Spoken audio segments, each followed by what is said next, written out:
ซ้อมจูนเรืองสอับเปิมเมียนครัวซาปีได้สั่งพเตในกระบายขณีใต้โปเกเมนจีวเพียบข้อปีขณี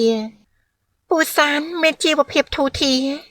จำนายไอปูเทินจีเนทเวอร์ไซจำกาทั้งไงมวยแหน่ปกวีขยมชงอนนะใต้ปกวีไอชงอโดยขยมตีเทินในกระบายพเตยืงนี่นะจีบเพียบกรอหลบบะหายรกซีมันตอนหมดตีดในเฉลียเถอบอลเถอเตียนตีด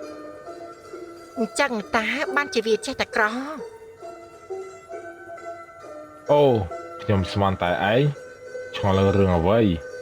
តាមពិតឯងឆ្ងល់រឿងដូចដែលខ្ញុំឆ្ងល់ដែរ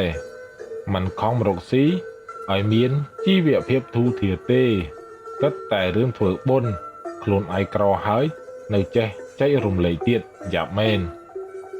จังตาบ้านขยมឆ្ងល់ហើយមិនគិតខំរកស៊ីឲ្យមានបានដូចគេទេគិតតែខំធ្វើបន់បានអីមកវិញចំណាយពេលហើយចំណាយបាយមហូបអស់អត់ប្រយោជន៍ទៀតខំប្រឹងធ្វើបន់នឹងបានអីមកវិញមិនគិតខំរកលុយឲ្យច្រើនដូចយើងទេទើបល្អណាម៉ែវាខ្ញុំគិតថាយើងមានទ្រព្យសម្បត្តិនិងរបស់របរជាច្រើនហើយប៉ុន្តែយើងដូចជាគ្មានកូនមួយនឹងគេសោះមែនហើយពុកវាយើងមានគ្រប់អស់ហើយនៅឡើយតែរឿងកូនពុកវាខ្ញុំឮគេនិយាយថាមានខ្ទើមលោកយាយម្ចាស់ព្រៃមួយកន្លែងពូកែស័ក្តិសិទ្ធិណាខ្ញុំចង់នាំពុកវាទៅបាយបន់សុំកូនប្រុសមួយក្រែកបានមួយទុកស្នងត្រកូលយើងណាពុកវាមានអីបើសិនជាមានកន្លែងស័ក្តិសិទ្ធិមែននោះយើងគួរតែនាំគ្នា